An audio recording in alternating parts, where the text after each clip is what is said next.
Hello, this is Sebastian van der Schlier from socialanxietysolutions.com. I am a former social anxiety disorder sufferer and a social confidence coach, and I help people go from social anxiety to feeling at ease being their true selves in social situations. Now, I run a podcast, got some products, do coaching. I've been doing that for 10 years, and I make these weekly videos, and I make these videos and I usually base them on client work. So things I figure out when I work with a client, or things that I've gone through myself. And this week I want to talk about, drumroll, liking yourself. Okay, so this is a problem for many people with social anxiety, not for all people, but for many people with social anxiety. They have a fear of not being liked. They worry that they'll be doing things that other people won't like, and then they'll be rejected. But what it really is that deep down they're not liking themselves. So often when I work with a client and I'm aware of this pattern, I'll simply have them rate. Okay, just say for me out loud, I like myself. Do that right now. Just say, I like myself. And then I ask them, okay, on a scale of 0 to 10, how true does that feel? So do that. And sometimes they say, yeah, quite high. Sometimes they say a 10. But if I feel that it's incongruent, I'll say, okay, so say your name. So if their name is Billy, they say, my name is Billy. All right, that's 10 out of 10 true. Now say again, I like myself. I like myself. Is that equally true? And then they're like, yeah, no, it's not as true as saying my name. So there's a discrepancy there. So you're not 100% on I like myself. Then I'll have them say, okay, now say I don't like myself. So go ahead and try that. I don't like myself. And they're often surprised to find that that's true for them to some degree. And I'll have them rate that on a scale of 0 to 10. Now, the degree to which you rate that to be true, so say you rate it true, 4 out of 10, then that's true for 40%. So you don't like 40% of you, or you're not liking yourself 40% of the time. That's a way to interpret it. This is not exact science, obviously, but at least you're aware that you're not fully liking yourself. Now, what's the problem with that? Well, that's a big, big problem, because you are the product. You take yourself everywhere you go. You're with you all over the place. That means every interaction, every place you go, school, work, the checkout counter, you take you everywhere. And when you don't like you, then you don't like the product that you're selling. I use that analogy when I work with clients.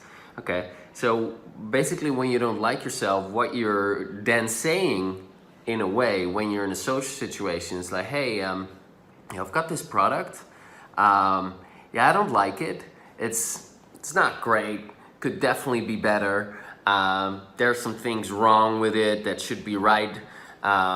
It malfunctions sometimes. Basically, I don't like this. I don't like this product. And in some situations, I hate this product, right? Some people really dislike themselves. They even hate themselves.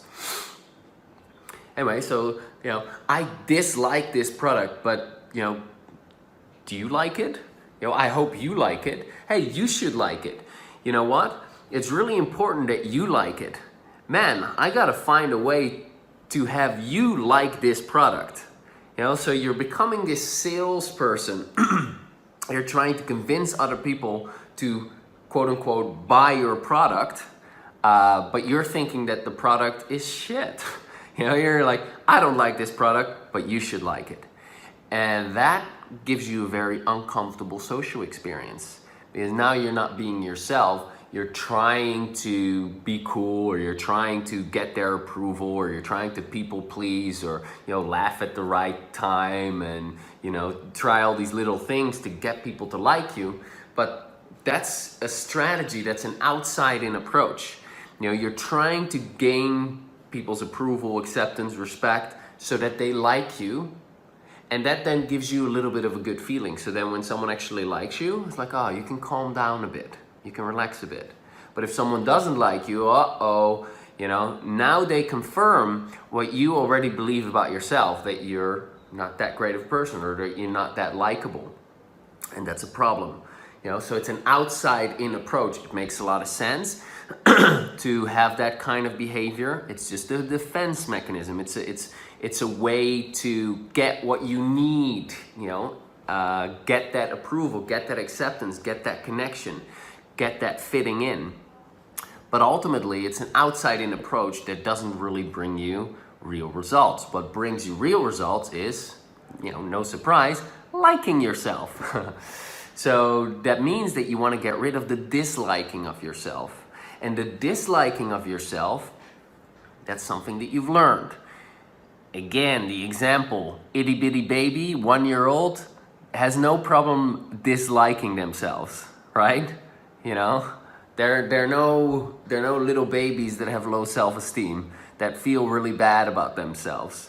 That is something that comes as a result of programming. And so most of the time, the problem with people not liking themselves comes from actually their relationship with their mom or dad. That's where it is most of the time. So when they were young, what happened repetitively was interpreted by them to mean like, okay, my dad doesn't like me, or my mom doesn't like me. Now that might be because the dad doesn't want to spend time with them, or, you know, the mom is emotionally, you know, withdrawn, or they're blamed for everything, or they're criticized all the time, or they have to be perfect, or you know, they're compared to their brother or sister and they don't measure up, or they're always being complained about, or whatever. It doesn't have to be like massive you know, sexual abuse or actually getting beat up, though that definitely does it, by the way. And I've worked with so many people who have been belted. You know, parents are pretty creative from, like, I've never been hit with anything, but the stories that I've heard from clients, the things that I've been hit with, clothing hangers, broomsticks, you know, it's quite creative. Not nice when you go through it, but and that really can make you feel like, wow, if my dad goes to such an extent that he actually hits me, he must not really like me, right? But it can be like that, but it can also just be small things build up over time. Wow, my dad really doesn't like spending time with me. He doesn't like me. And then that belief is there, and that eats at your self-esteem.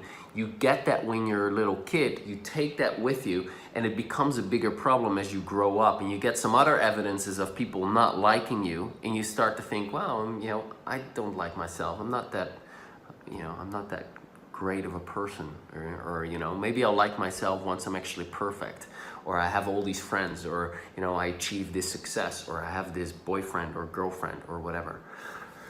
So, so that's the problem, right? So how do you get rid of it?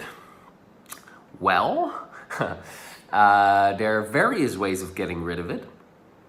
I use a variety of techniques to deal with that not liking themselves. So it's a feeling, you know, I don't like myself. It's kind of like a feeling. And so I don't like myself can be traced back to what I just talked about. And those experiences, single ones or repetitive ones, they have emotions connected to them.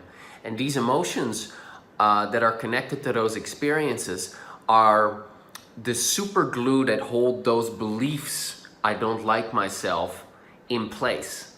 So you can imagine that I don't like myself is like super glue to your nervous system, and the super glue that connects it to the nervous system is emotion. And with tapping, emotional freedom techniques, psychological form of acupuncture that looks really funny and weird because you're tapping in your face and body, but studies have shown that it reduces the production of cortisol, your stress hormone, and it increases the production of serotonin. These biochemical responses create a sense of calm. In layman's terms, you tap in your face and body while you think about particular problems, and the emotions connected to these problems start to release and resolve. So you process old stuck emotions.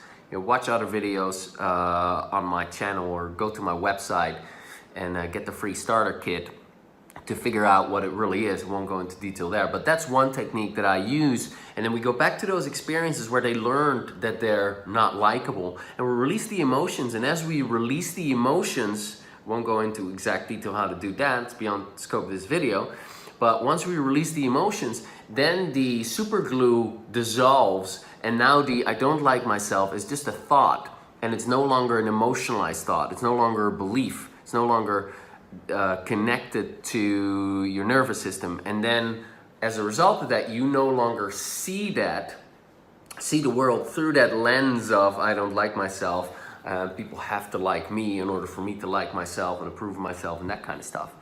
So, that's what I wanted to share with you today. Now, hope you find it helpful. If you want more tips and tricks and insights like this, subscribe here. I release videos like this every Thursday. Other things, I have interviews with former clients. I just did another interview with a former client. I released one like a couple of weeks ago. You can go check it out on my channel. It's called she released 90% of her social anxiety, something like that. It's quite an inspiring interview, and I think you'll really like it. Now, I also have a podcast. I interview, and on that podcast is something cool happening. My best buddy, Tom, who I interviewed on my podcast 4 on vulnerability and sensitivity, he and I ran my retreat it's almost 2 months ago now, here in Bali. I ran it, he was assisting me. And when we were having a conversation there on that retreat, he was talking about the nice guy syndrome, and one of the participants on our retreat could relate to that. I couldn't relate so much to it, and that book has never been so interesting to me. The Nice Guy Syndrome, I think it's called, by Dr. Robert Glover. Because while a lot of people that have social anxiety deal with that nice guy syndrome, I can personally not relate to that. I've more been on the other side where I've been quite a dick, and I've had to become a lot more nice in order to get back to center. But he could very much relate to it. And I'm like, well, why don't we reach out to him, and maybe you can interview him, and you interview him, and I'll put it on my podcast. So he's done that, and so that's going to be released pretty soon. So that's cool. So that's at socialanxietysolutions.com/podcast. I hope I'm giving you the right link. And you can also find that in iTunes. Just type in Social Anxiety Solutions. Right, and you also find there, socialanxietysolutions.com/podcast will hyperlink to it. Yeah, okay, no, we're good. And you also find, when you go to the earliest podcasts, you find like 60 or 70 interviews that I did with coaches, psychotherapists, researchers, healers, best-selling authors, psychotherapists who have incorporated energy psychology into their practice. So most of them are traditionally trained Western psychology people who have tried out this EFT or tried out this tapping, seen the results of their clients go through the roof. Things that would take years would now take weeks. Things would take months would sometimes take only a few sessions. And people that would be totally stuck now started making transformation. I interview these people on my podcast, and I get them to share those stories. I ask them, and we cover specific social anxiety related topics. So first episode is like how to overcome social perfectionism. Second one is how to overcome shame. We talk about how to get rid of bullying experiences. How to be okay being vulnerable, the importance of self-acceptance when it comes to being socially at ease. So all of these podcasts are focused on social anxiety related topics, and people find them very inspiring, and I think you'll really enjoy listening to that. It kind of helps you be in the right mind frame, and it helps to not just hear me, this dude talking to a camera, say these things to you, but you also get it confirmed, because they're all pretty much saying similar things to what I'm saying, and they're having some, some additional insights, because I'm interviewing people who are an expert at what they're doing. So I interview Steve Wells on self-acceptance because he's an expert at self-acceptance, right? So I interview Carol Look on perfectionism because she's an expert at perfectionism. So like that, so you get an even richer and even deeper experience, but simultaneously you're also learning that what I'm saying is not just me saying that. Other people with all the right qualifications, right? I didn't study in an official school. I'm self-taught. I studied under mentors. I found the best in the world, and I started to do what they did, and I got lots and lots of mentoring. And I went through my own journey, but I don't have the official route. And some people, they want to hear from PhDs, from psychologists, psychotherapists. If that's if that's you, then you'll find this really fascinating, because those are the kinds of people that I interview on my podcast. And after those 60, 70 interviews, it's mostly me. And you'll hear the audio of these videos that I'm doing. But that's changing a little bit once I have some more time. Since I don't have so much more time at the moment, my friend Tom just interviewed Dr. Robert Glover from the Mr. Nice Guy book, or Don't Be Mr. Nice Guy, or whatever it is. Sorry, Dr. Glover, I haven't read the book. So go check that out, and I will talk to you next Thursday. All right? Okay, talk to you then. Bye.